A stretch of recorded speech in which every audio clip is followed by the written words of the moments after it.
Raw material extraction, principles of quarrying in the cement industry. Objectives and tasks for this video. Watch carefully the complete video. Remember that you can pause anytime and go back to see again the sequences which you may have not understood. At the end of the video, you will be able to discuss with your supervisor and answer the following questions. Why is it important to run the quarry effectively? What are the three main reasons for having to drill and blast in the quarry? What are the cost drivers of running a quarry? Why are quarry access roads so wide? What is a quarry? Quarry is a place, typically a large, deep pit, from which stone or other materials are extracted. Quarries can be open pit or underground. Most cement plants have open pit quarries. You see on this other picture another ground quarry. Importance of quarry performance. Quarries are the first initial step in the cement manufacturing process. They must be well operated since the raw materials are about 15% of the cost of cement. And remember that without raw materials, the kiln will have to be stopped. Performance and sustainability of the quarry means increasing quarry life through proper consumption of all existing materials in the quarry. This means that the best and the worst qualities of material should be utilized in the process. Let us look at the different phases involved in the quarry process. The first block, site preparation, is primarily done when opening up a new quarry. It is about planning the proper access roads, seeing that we do not interfere with villages or members of the public. Stripping and preserving topsoil means removing the layer of organic material where trees and bushes grow. Ideally, this soil should be preserved for later times when closing down and rehabilitating the quarry. This site preparation phase is not discussed in the current video. We will start discussing the phase about extracting, which is the most commonly done through blasting in the cement industry. But when and why do we have to drill and blast? We must drill and blast when dealing with hard rocks, otherwise it will be difficult to transport the material, it will not fit in the crusher, the grinding process will take much longer and consume a lot of electrical energy. There are few factors affecting drilling and blasting, mainly the safety precautions you have to take, which may, for example, force you to place the drilling machine in a different position than what you would ideally select. The production requirements, such as quarrying different materials to fulfill a specific raw mill design for special clinker. The geology factors, such as rock hardness, the slope of stratification of the material, caves and fractures in the different layers of material in the deposit. The bench geometry, its width, height. The equipment capability, how deep can the drill rods reach? The expertise of your personnel on site. They may have limited knowledge and know only one or a few methods for designing the drill process. And finally, vibration and air blast. These are negative side effects of the blast procedure. We will deal with the topic later on in the video. Remember that blasting is a dangerous exercise and safety precautions must be taken at all times. In the quarry you need good planning and communication, safety PPE, reflective vest, boots, hard hat and safety glasses. Cordon off the blast area and post signs indicating the risks, sirens and flashing lights, indicate when the blast is imminent, announce end of blast. Yes, it is crucial to inform everyone, employees and possible members of the public, which may be nearby, that the procedure is over and there is no more danger. We are all conscious that running costs drive the success or failure of a company. The main indicator for expenditure in the drilling process is the so-called powder factor, which, simplifying, means how many kilograms of explosives are needed to blast so many tons of material. The graph shows an example for given rock and explosives conditions. Using very little explosive, around 310 grams per ton, will be quite expensive, around €1 per ton. This is because with little explosive, the degree of rock fragmentations will be lower and secondary breakage will be needed to handle the rock and materials. Increasing the kilogram per ton of explosive will optimize costs to a point. When using more explosive doesn't improve the tonnage produced, just increases the overall cost of explosives, say above 450 grams per ton of explosive. We must also remember that blasting is the cheapest way to break rock. Bench geometry and powder factor are key components of cost. Study total mining and comminution cost to understand effects of blasting. This means including in the study the total cost generated after quarrying, for instance in crushing and grinding, depending on the size of the rocks and material provided to these stages.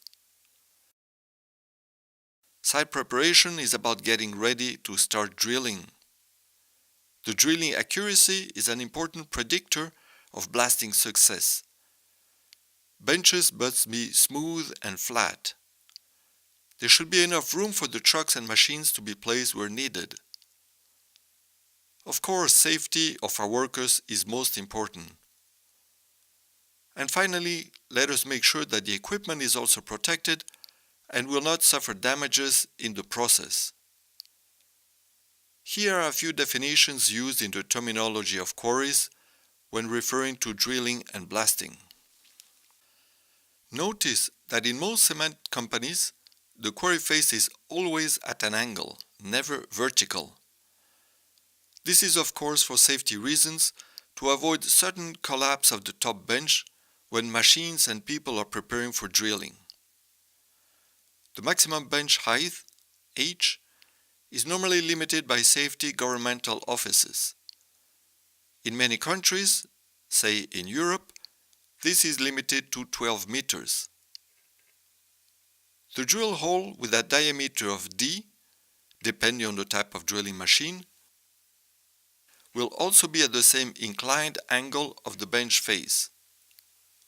The holes are sub-drilled, going below the level of the lower bench, to make sure there is enough energy in the blast to push the material away from the new face and avoid the so-called toe as shown in the drawing.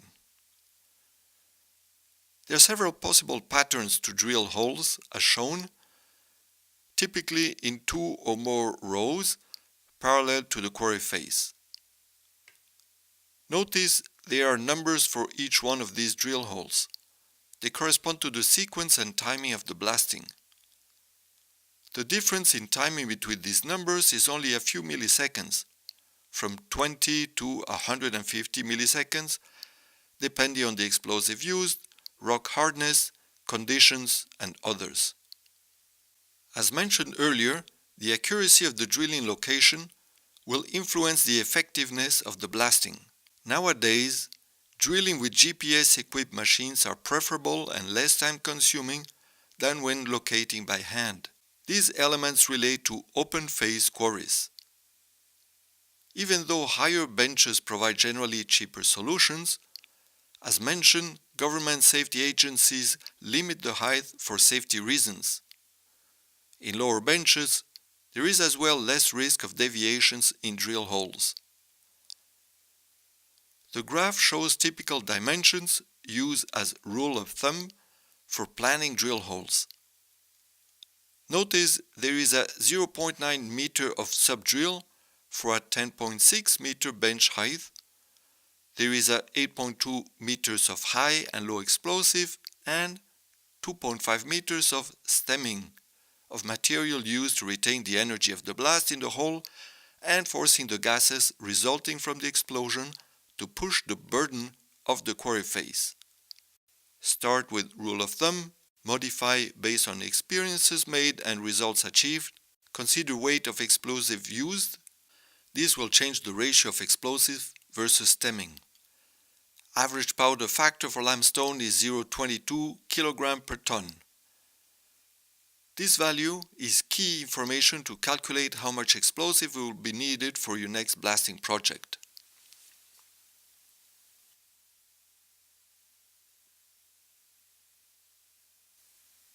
Drill row by row for most efficient and reduced movements of the drill machine. Take samples to be analyzed. These will provide precise indication of the quality of material resulting from the blast.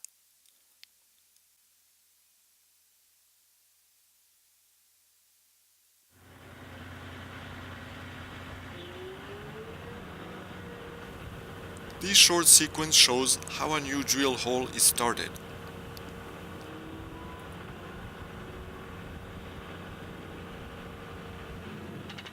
You can see the drill bit starting to turn.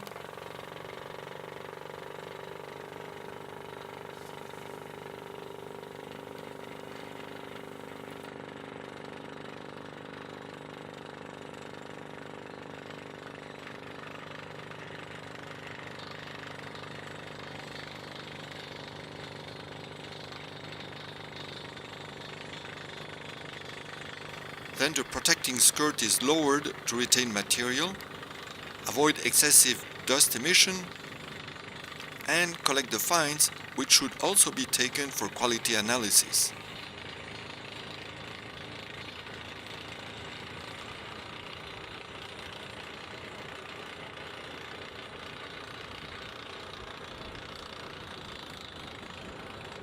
The operator lifts the rod while blowing compressed air to remove the cuttings from the drill hole.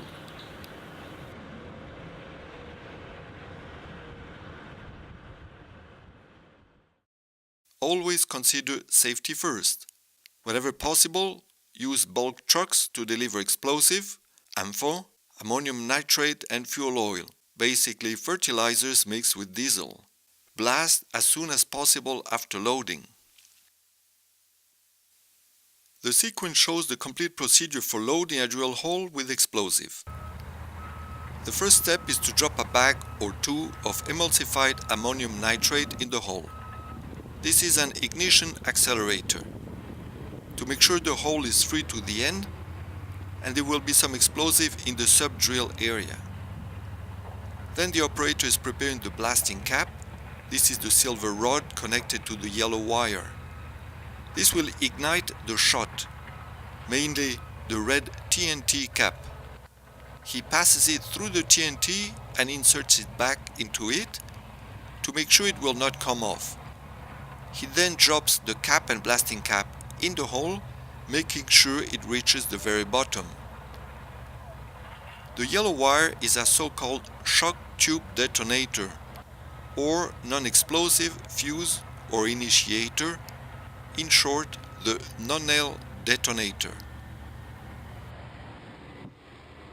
He then drops a few more bags of emulsified ammonium nitrate, cutting them open to make sure they fill up all cavities in the hole and around the TNT and blasting cap.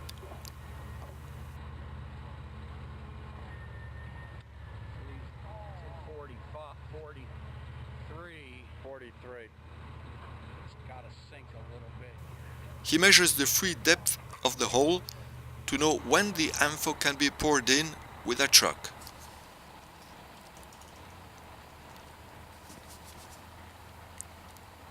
The operator is measuring continuously to monitor how much explosive is discharged in the hole. AMFO is a tertiary explosive, meaning that it cannot be set off by the small quantity of primary explosive in a typical blasting cap and will need the emulsified ammonium nitrate in the white bags. When the amount of explosive is reached, the holes are filled up with the leftover of cuttings from the drill machine. This is called stemming.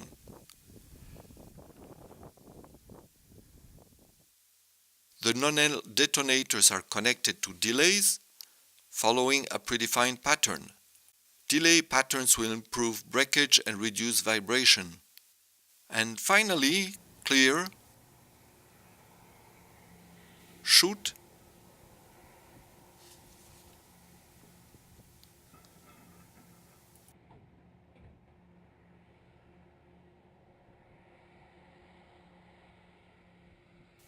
Although this video shows an up-close look at the blasting process, never go near an active surface mine or blast site.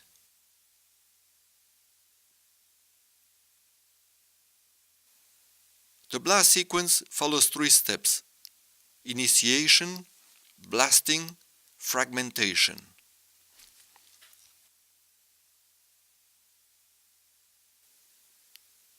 Initial compression caused by detonation. At this point, the detonation creates gases which fracture the rock. The inertia and mass of the material reflects the pressure waves, and this is when the expanding gases push off the material towards the least resistant side, the quarry face. At this stage, the collapse of the quarry face also produces secondary fragmentation of the material falling onto itself. Secondary breakage may be necessary whenever large rocks remain after the blast. This can be done through secondary blasting or using a drop ball or a rock hammer. Presence of such large rocks indicates that the blasting was not successful, in most cases due to insufficient usage of explosives for the blast.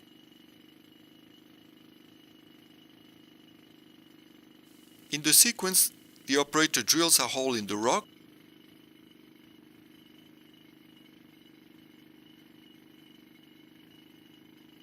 and a piece of TNT fitted with a detonator will be used to break down the rock.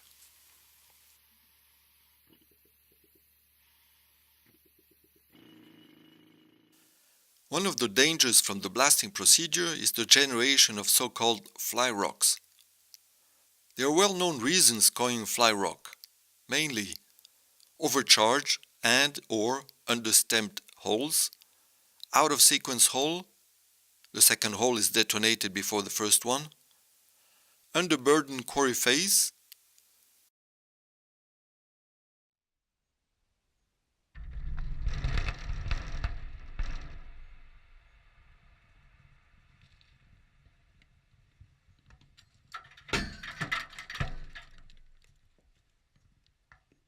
the fly rocks can go very far away, easily a few hundred meters, and can be extremely dangerous. There are other ways to extracting raw materials, for instance through ripping or surface mining.